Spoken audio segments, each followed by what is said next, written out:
Good morning, everybody. I hope everyone is doing well. Welcome to this session. I'm just going to let you know it's Walking in Two Worlds, Stories Indigenous Students Tell About School. My name is April Sora. I'm the Immigration, Diversity, and Inclusion Consultant with the City of Saskatoon, and I'll be your facilitator today. Thank you so much for joining us. We're so excited to be here. Before we get started, I'm just going to share a few things about the platform with you. The session is being recorded. It's already started, and you'll have access to this recording for up to 3 months after the conference. And I am pretty sure you will want to revisit this one for sure. If you have any questions for your speaker, please include them in the green Q&A box at the bottom of the screen. And I think if I point like this, it'll be right there. So at the bottom of your screen is a green Q&A box. We can't see questions if you put it in the chat box on the right side of the virtual platform. So please make sure you put it in the green Q&A. If you're having any technical difficulties, please contact our tech team by using the blue private chat box in the bottom left side of your screen. Just let them know whatever it is that's going wrong. I think that's everything right now for housekeeping. So I'm just going to go into then an introduction of our very special guest. First of all, I know there may be many people joining us from different parts of the province and the country. So I would first like to acknowledge that I am here on the absolute beautiful homeland of the Métis and Treaty 6 territory in Saskatoon, Saskatchewan. I say this with such respect and gratitude as we're going to hear about the stories that Indigenous children and youth tell about their experiences in school today. Something we know that many generations of Indigenous peoples in Canada are actually only now being able to share, if at all, of their horrific time in residential schools. So I think the importance of hearing and listening to the stories now of both the past and present are just so important as we honor those treaties that were made long ago. And so now, without further ado, I would like to introduce our speaker for today's session. I've known him about 3 years, maybe 4, and in that time I've had the opportunity to hear him speak several times. And each time, Mark shares something different with the world. He's one of those people in life that you meet, and within the first few sentences of talking to him, you know that you're with someone you can trust and who understands the world in a very deep and complex way. I think over time I've come to realize 2 of his greatest gifts are his gift for storytelling and communicating his complex thoughts in a very clear way. And of course, and most importantly, his caring compassion that he has for the children and youth that he's worked with over the years. I don't think there's anyone more sincere or authentic about that. And not to mention, of course, Mark is an assistant professor in the Faculty of Education at the University of Winnipeg, where he coordinates the service learning program. Mark worked for 15 years in Winnipeg Public Schools as a teacher, consultant, and mentor. His use of storytelling to build cross-cultural understanding earned him the 2008 Manitoba Foundation for the Roberta Christensen Award and the YWCA Youth Peacemaker Award, a distinction he shared with his students. Mark has offered keynotes and workshops for schools across Canada, and his research has been included in books and conferences across North America. Currently a PhD candidate, are you? At the University of Manitoba's Morrow Centre for Peace and Conflict Studies, Mark is researching the stories inner city youth tell about their time in school. It is my great honor and great pleasure to welcome Mr. Mark Cooley as our speaker for today. Mark, over to you. Oh, well, I hope that everybody out there listening has a chance to have April Sora introduce them at some point, because I don't think that I've ever felt quite so welcome before. Thank you so much, April. You mentioned the PhD candidate. Yeah, here's the dissertation. It's It's piled higher and deeper, as they like to say, but it's out for external review, and all signs are that someday somebody will be calling me a doctor, and hopefully knowing that not that kind of doctor. So I'm speaking to you from Treaty 1 territory, also the homeland of the Métis. And April's right to mention how important where we are speaking from is, and what I'm going to be speaking about. Also important are the relationships that we make, and I can tell you that Saskatoon has given me strength for my journey, because the 2 times that I've been there to speak for Contact a couple years ago, and for Wichita, really powerful moments happened to me. Stories were given to me that have helped me over the last 3 years, where I've been spending most of my time working with a group of young adults in Winnipeg's inner city who have shared their stories with me about what their school life was like and what their life was like while they were in school. And I'm very grateful for the relationships that I developed with people in Saskatchewan over those 2 things, and grateful to April for facilitating that. It means a lot. So I have about half an hour here, and I'm going to try to summarize what happened over the last 3 years. And to do that, I have to tell you why I started this. So my first teaching job was back at a school named Gordon Bell High School in the middle of Winnipeg, right in the heart of the inner city. And when I got there, I took over the job of a guy who'd been there for 30 years. I got his timetable. And so I was teaching a grade 12 English, grade 11 English, grade 10 English, and grade 9 English, 1 class of each. And I got the class lists, and the grade 10, 11, and 12 classes all had about 16 to 25 students in it. But the grade 9 class, on the class list, there were 40 names. And I was like, wow, I only have like 30 desks in my room. And it'd be pretty packed if everyone was sitting in those desks. And when I looked at the names, I also recognized the names of people I grew up with, names like Frost and Easter and Spence and Sinclair, names that were clearly Indigenous, which was different than the names of the kids in grade 10, 11, and 12. So I took it to one of the old timers in the school, and I was like, hey, how come there's so many grade 9s? And what's with that? And he said, oh, they always do that down at the office. It's because they know none of them are actually going to show up. And he was right, sort of. As I started teaching that class, I never had all 40 of those students in my class. Now, they couldn't all fit. So that might have been one reason. But I did have each one of those 40 students attend at least once. And I did my best as a first-year teacher. But at the end of the semester, I had 3 students attending regularly in my grade 9 class.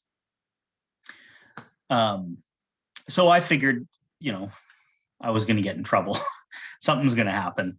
But nothing did until that summer, when a letter arrived in my mailbox from the head of the Human Resources Department at Winnipeg School Division. And I opened it, and I thought, well, finally, this is when it's all going to happen. And the letter started with the lines, having completed 200 days of successful teaching, you are now granted a permanent contract within Winnipeg School Division. So the question of what happened, it was room 121 was my classroom. And the question of what happened in room 121, what happened to those 37 students, sparked my research and what I've spent the last 3 years doing. And in a lot of ways, it's a question that's kind of animated my career as a teacher. And the way that I sought to try and figure out what happened in room 121 is actually connected to something that Dr. Elika LaFontaine said at Wichita when I was there, when he said that his job working with doctors around Indigenous health outcomes is to help doctors prepare for a world they do not see. And my experience with my students who have struggled to succeed in school has been that school doesn't see the world they're from. And when it does, it doesn't see it very positively. So I sat down, I found 8 young adults between the ages of 18 and 25, all Indigenous, who all finished high school. They all took very different pathways to finishing high school, but they all completed high school. 2 actually have completed university. 1 completed a university degree, two others are currently enrolled in university. One of them is training to be a teacher. And I spent 3 months having intensive storytelling circles with these students, where I asked them in various forms the question of what happened in room 121, because many of them were much like the students that were enrolled in my grade 9 class. And what they described for me is the central thesis of my research. Their stories revealed that the world that they came from was largely unknown. The fundamental question I asked them was, how did school see you when you were in school? And how did you know it saw you that way? And then the follow-up question was, how do you wish school saw you? And why didn't it see you that way? And this, I can say that this is a personal research quest, because I want to find out what happened to all those kids who weren't there, but it's not just personal. In Canada, Indigenous youth graduate at roughly half the rate of the rest of the population. Manitoba, it is exactly half the rate. And I think Saskatchewan's numbers are somewhat similar, although a little bit better. I believe, I know that actually, when I've worked with people at Manitoba Education, our provincial Department of Education, they often are using resources from Saskatchewan because things there have been, sorry, I'm just making sure my email doesn't bing while I'm doing this. The Saskatchewan's Department of Education is moved forward further and faster on curriculum development. So it's not just my question, it's a question that I think we need to answer in this country, and it links to what April said, which is there's as Tanya Talaga said in a great book called All Our Relations, she said Indigenous youth come to school under a stunning weight of history. So let me tell you about the stories that they told me. I'm going to share a few slides here. This one here is a very simple summary of what they told me. They told me that when they were going to school, school existed between 2 worlds. One world was the world of home, and the other world was the world of the system. And this was the world I did not see, the thing that I had no experience with whatsoever. The system were all of the various interactions they had with state agencies, government agencies, stores, everything in their community that they had to interact with and where they experienced challenges. So a very obvious example of this was that every single one of the students had been followed while they were, or profiled while they were shopping in a store in Winnipeg.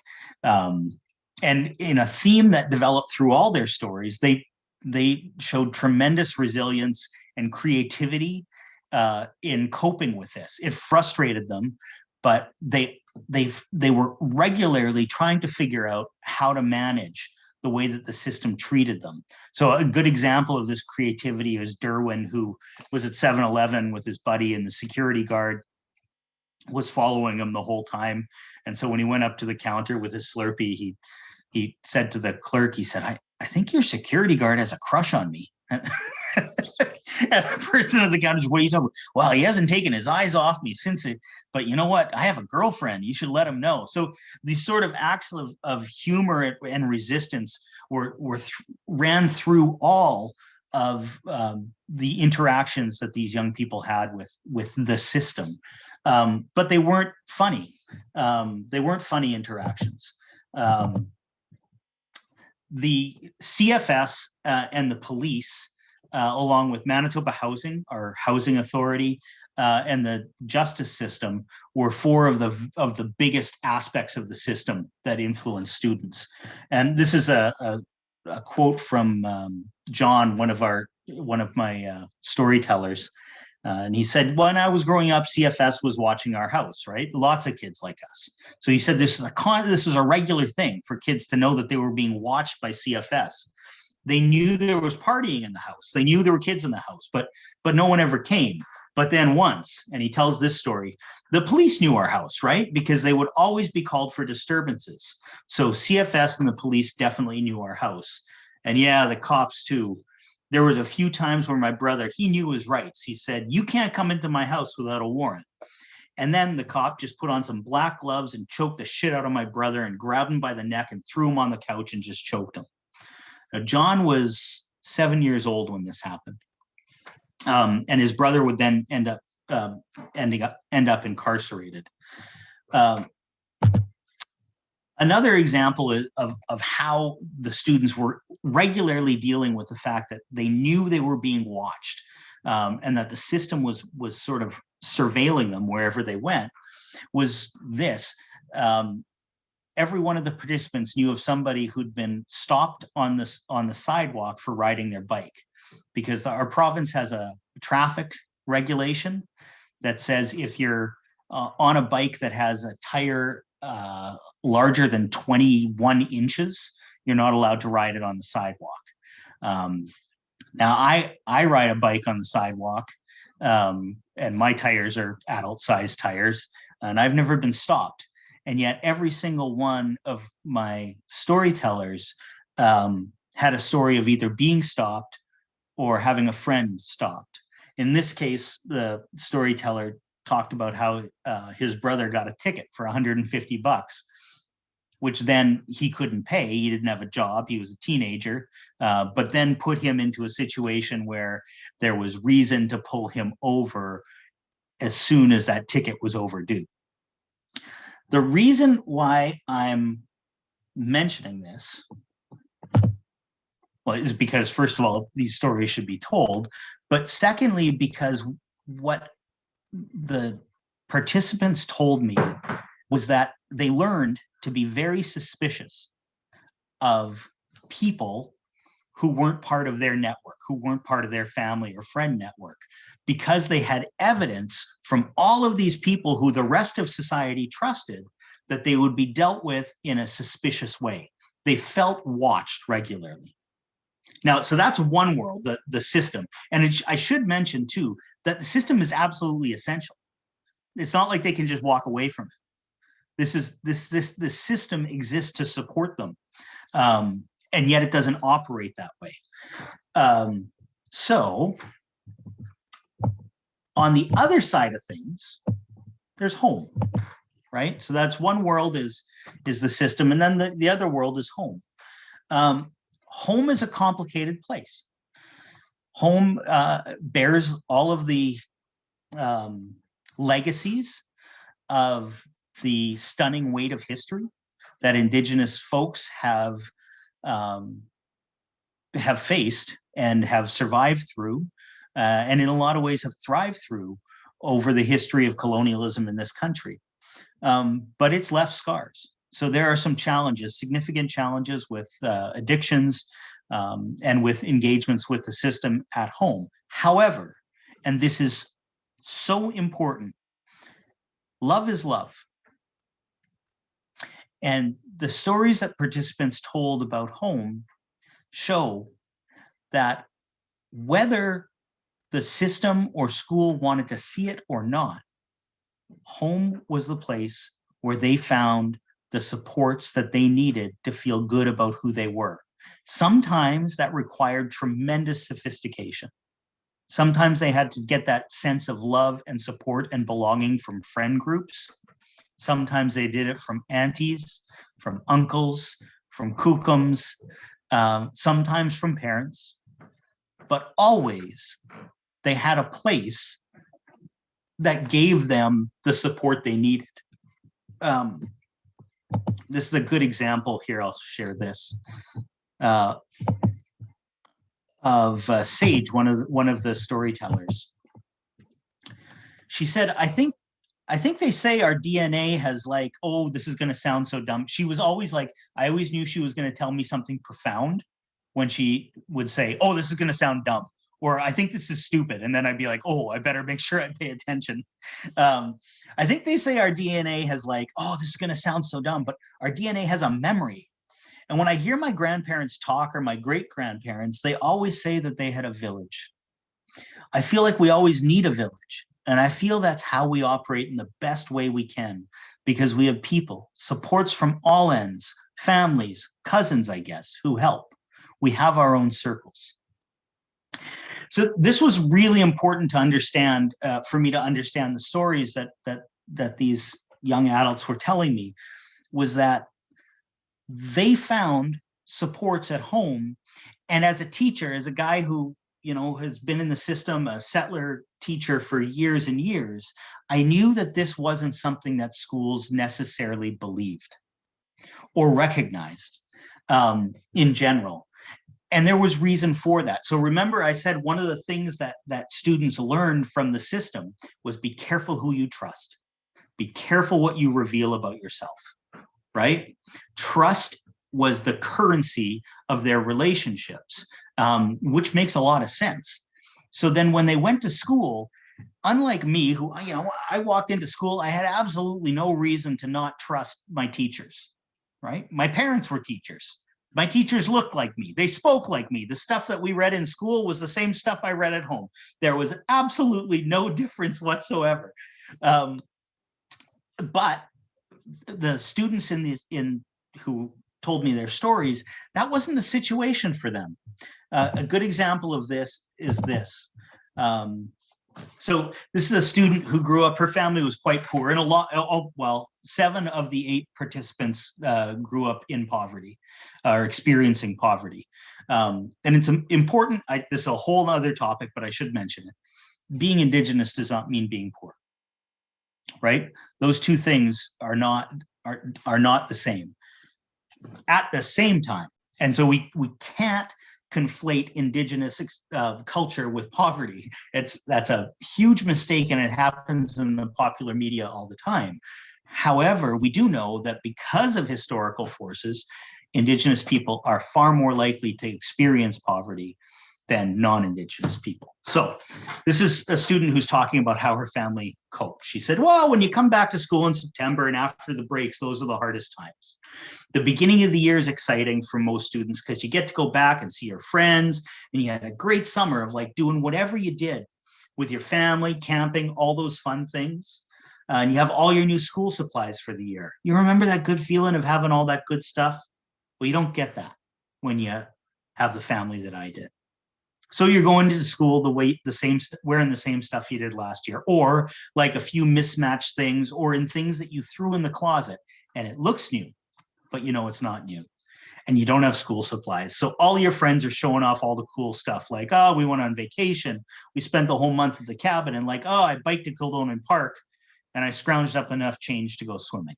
Kildonan Park is the little park just down the road from the neighborhood where she lives, and it has a pool. You pay, I think, a couple bucks to go swimming for the day. My summers were never that special, and especially Christmas, going after Christmas. Well, there was no Christmas. And importantly, she stops here.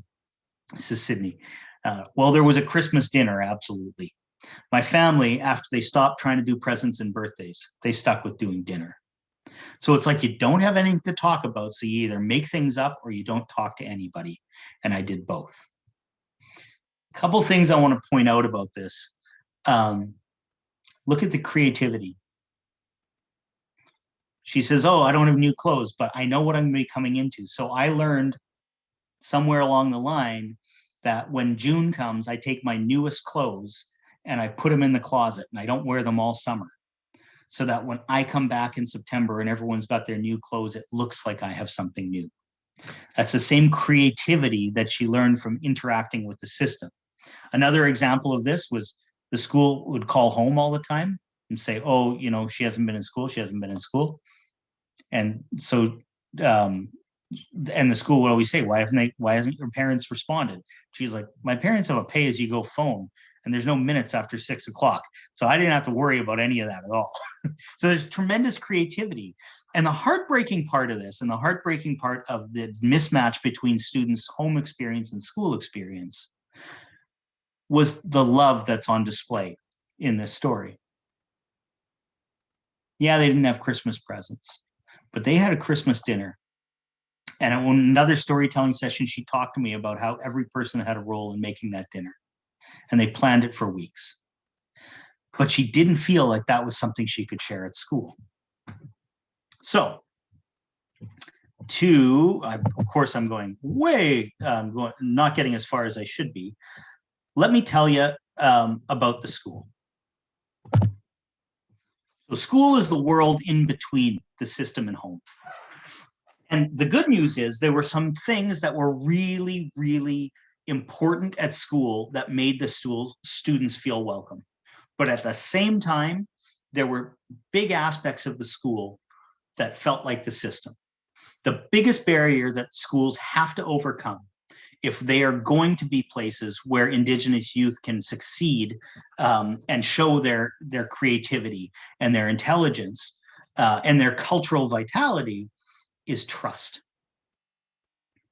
Every student experienced either the kind of systemic racism where they were put into programs without their knowledge that obviously communicated to them that they were not as smart as the rest of the kids, or direct racism in being profiled within the school, accused of being in fights that they weren't in, or curricular racism, where topics about Indigenous life were rooted in the past only.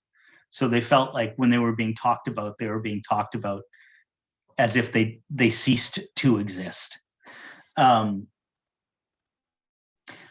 That made them not trust school.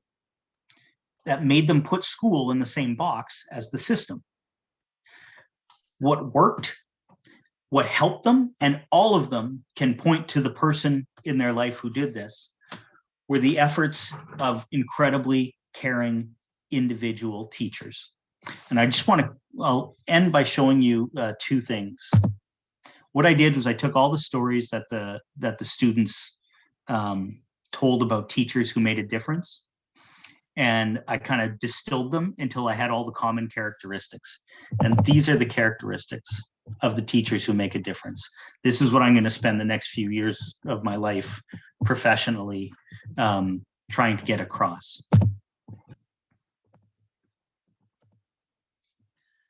Teachers who made a difference, teachers who saved lives and helped kids move, they were willing to be known.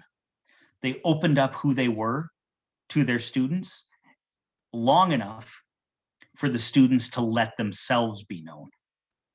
Okay, so the students learned, I don't tell you much about my life, my dreams, what's going on at home, because I don't trust you. But once they got to see who the teacher was, once the teacher revealed enough of themselves and were patient enough, then the students revealed themselves. At that point, the teachers had to earn their trust. It's not something given directly, and it shouldn't be. It should be earned. One of the good examples of this was one of the students, John, talked about his basketball coach, how he had always got his basketball coach to pick him up at a place about 2 blocks from where he lived when they had weekend basketball practices. And then one day after practice, coach said, hey, I'm driving by your place. I can drop you off. And he told him where he actually lived. so that his basketball coach could see where he lived. And then he waited to see if there would be any difference in the way that his coach treated him. And when he saw that his coach wasn't going to treat him any differently, then he trusted him. And that's it. That was the click. Now, here's the consequence of trust. You build a real relationship. And the teachers who made a difference, they didn't hide behind their professional identity. Once they had let themselves be known, learned about the students, had acted in a trustworthy manner, that's it. They're adults in those kids' lives for the rest of their lives. And finally, the teachers took the student side. As a result of that, I spent 3 months with 8 people who filled me with tremendous hope. Because the situation statistically is grim out there in terms of, sorry, I'm just going to show you where this is. Situation's grim in terms of Indigenous graduation rates. But what I can tell you is the students who are graduating bring incredible promise and incredible strengths to the community. And they bring things to it that are going to help open a path for other students. This is one of the examples. So I asked the students, I said, often when I work with teachers, and I am a teacher and spent a lot of time in schools, and people would talk about, those 37 students in room 121 and why they didn't get their grade 9 credit. And they would say things like, well, their families don't care about education, right? Those families, lots of them and those. So I said to the students, well, what do I tell those teachers when they say that? And John looks at me and he says, tell them they have their heads up their butts. But, I get it, right? You earn a certain amount and you want to live a certain way, but it doesn't mean you have to be a jerk just because you make a certain amount. One bad thing and they're at the bottom, you got to try to be humble. And Sage jumps in and says, that's what they forget. One bad thing could change it all. And then Misty says, unless one bad thing has happened to them, that one bad thing that happened to my parents completely changed the course of their life, and mine absolutely. My life would have turned out differently if my dad hadn't almost passed away and had to stop working. But you don't stop. You figure something else out. That's one thing that people who grow up in the inner city have. Ridiculous problem-solving skills. They'll pretty much be able to survive anything because of the hardships that come out of it. So that's the promise. If we can find a way for schools to earn the trust of students who historically have had good reason to not trust them, and who in contemporary life have good reason to think that schools are a lot more like the system than they are like their home, then those kinds of students, the ones who understand that all of us go forward by the grace of the Creator, that one bad thing can derail all of us, who have the problem-solving skills and the lived experience to know how to be grateful for what they have. Those are the kinds of students who we can be graduating and who can be contributing to our society. But we have to do the work. They're already doing enough of it. So that's what I learned in my research. I learned that those students, those in room 121, were living in a world I didn't see. And I'm incredibly grateful for 2 things. One, the students who shared their stories with me so that I could see a glimpse of it. I should say to them, they had to sign a ethics form when it started. And on it, I have to say what I'm going to do with the data I find. So it says on there, I'm going to be talking to people, teachers and other people in the community about these stories. And Sage was reading through it and she says, this part here. And I was like, yeah, so I'm going to have to be telling these stories. I'll change your names and everything. Is that okay? And she says, only if you promise. So I'm grateful for them for sharing their stories and wanting them shared. And I'm grateful to you for listening, because this is how I live up to the gift that they gave me. So, miigwech. Thank you so much for that, Mark. So much to think about. I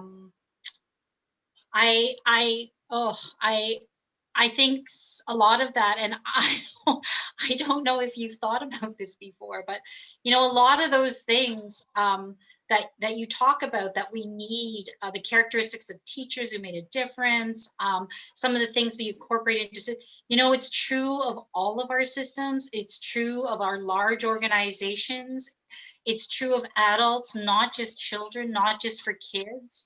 When I see things, when you talk about being known, earned trust through action, resonant, and like all the, like, it's so true in our organizations as well, So when we talk about needing to make space, we need to make space everywhere, So when those kids grow up, they're going to be part and working in systems that have also made space.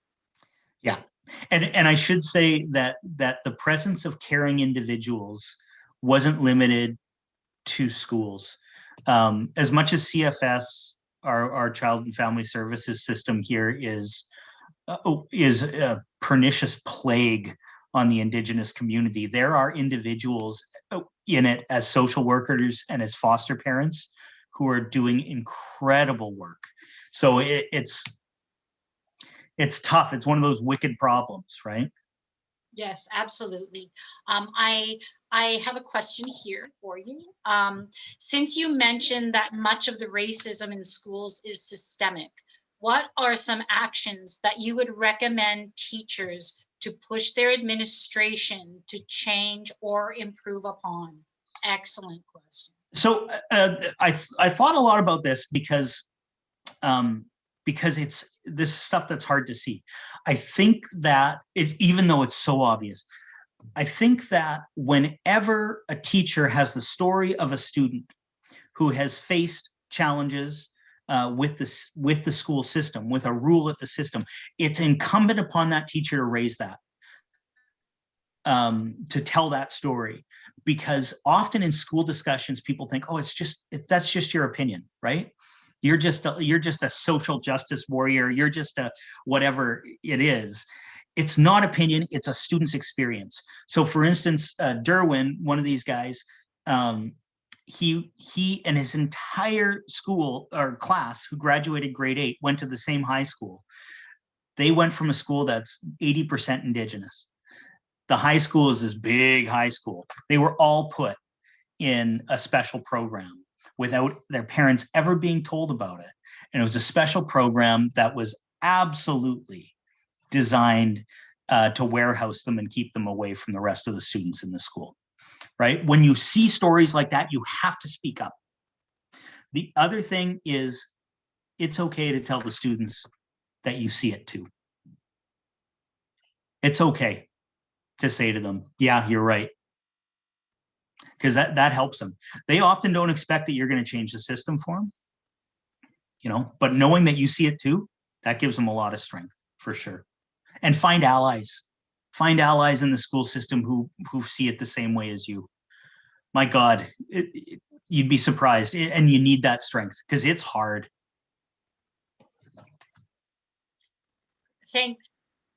Thanks, Mark. Yeah, and it resonates too with that whole, the 4 things that you talked about, the characteristics about being oriented to allegiance, to be able to stand up for those students too. It's all part of that trust, hey? Yeah, for sure. I have several other questions. What are some initiatives that newcomer students can do to help bridge the gap with Indigenous students to help better support each other? I think that, you know what, I can actually send this to you or send you a link to this, April. This is a study that was just done. It's called Fostering Safe Spaces and Dialogues and relationship building between newcomers and Indigenous people. And it's exactly about that, where a group of newcomer youth and a group of Indigenous youth sat down together through 2 neighborhood organizations. I think things like that can happen in the community level are really helpful, because let's be clear, colonialism has affected all of us, right? We have all been touched by it. And tracing how being dispossessed from your land, dispossessed from your home, how that's affected different groups, and now we all are in the same space. That can be very emancipatory, it can be very helpful. Also, schools should be the natural place where these connections are happening. But Great. Thanks. Mark, another question. Do you have any insights into factors or considerations that educators should consider when building trust within classes that are 100% remote? Building safe spaces in a digital world approaches, for example. yeah, my heart breaks at all this, man. I teach first year university students, so they're just out of high school. And it occurred to me as we started in September. I thought it was going to be hell. I thought it was going to be horrible. And it wasn't great. But when I actually had this realization as we were talking in my class, and I made some comment about graduation. And I kind of caught a look on someone's face, and then it hit me. None of these kids got to graduate. None of them got to attend a grad. And so I kind of just said, oh my God, I'm so sorry. I shouldn't have said that. It's like triggering. And it was. And they started talking about that and the sense of loss they felt. And I think that maybe that's a pathway, is to start talking about real experiences the best we can. But man, making it safe and making it trustworthy is super tough. And I know that the Indigenous community in inner city Winnipeg has been hit hard by this pandemic in terms of infection rates, but also in terms of technological divides. So that's another barrier. I don't have an answer to that, but I think that whenever we can talk about shared experiences, no matter how small they are, that starts to build momentum. Thank you. I'm going to read one comment first and then another question, maybe, if we have time. As a former teacher and a researcher, I just want to say, wow, that was incredibly authentic. It is so true that sometimes it can just take one person to make a huge difference, and you are that person. Unbelievably inspiring. So I will have to copy and paste that back to you, Mark. I appreciate that very much. Yeah, well, that's wonderful. That's lovely. And I think maybe can I just leave it a little bit open for you to just some words to us in how best that we can maybe be an ally. How, being an ally is not just for Indigenous people, also with Black and people of color, but, talking about Indigenous youth. I know you've mentioned a few things, but, final words, just what do you say in terms of being an ally and a true ally? So, that Murray Sinclair, Senator, I guess he's retiring, former Senator Murray Sinclair, made a clear point that he said, when Indigenous youth were being put in residential schools and taught that they were heathens and savages and less than, that same message was being delivered to non-Indigenous students across the country. And that narrative still exists in a submerged way and in our subconscious. So I think the first step to allegiance is self-reflection. And I've been so fortunate to have teachers along the way. And that's why I mentioned the relationships that happened when I came to Saskatoon, because I've had teachers along the way who have just told me the stories and spent the time with me for me to recognize that the way that I grew up was only one way of growing up, and that there were holes in it and gaps in it. And I think that's the first step, is to ask yourself that. The next step, I think, is once you do learn it, don't feel sheepish about it. Talk about how the mistakes that you, or just the way that you grew up, and find And here's the really important thing. Peter McLaren, who's an educator, he's a big ed guru, philosopher. He said the central realization that you have been made, that you've been constructed, that you grew up with stories that were incomplete, shouldn't be guilt. It should be excitement. Because if you've been made, you can be remade, right?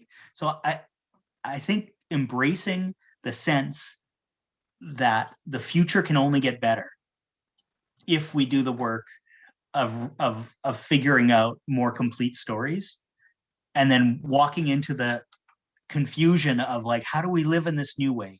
Because the old way wasn't working, right? Or was only working for some of us, and that doesn't mean working. So that's my advice, is to embrace the excitement that can come with walking into a world where you're trying to learn everyone's story. And I think that's the spirit of Allegiance. That's wonderful. Mark, I'm so grateful. Honestly, I'm just so grateful for you coming back and sharing more with us. I could go on, of course, and I do look forward to future conversations. I think there is an incredibly lovely comment here in the box that I think I'm going to actually end with, if you don't mind. Sure. So here we go. As a 38-year-old Cree woman from Saskatoon, I was that 15-year-old in an English class with a mark of 9%. No voice, no confidence to raise her hand in a class with predominantly white Catholic students. I was placed in a classroom with the other 5% Indigenous students in the basement. It was not for a lack of aptitude, intelligence, emotional intelligence within our bodies or minds. It was that we were not given the same attention, care, or consistency that the rest of the students were overtly given. I want to say thank you for your beautiful research, your intentions for truth-telling and facilitating education and knowledge for our current high school students. I am a proud, educated student, parent, support worker, currently working with our Indigenous high school students, giving them the support I did not have. I honestly can't think of a better way to close this session. And so with that, thank you so much, Mark. Please take care. Thank you so much.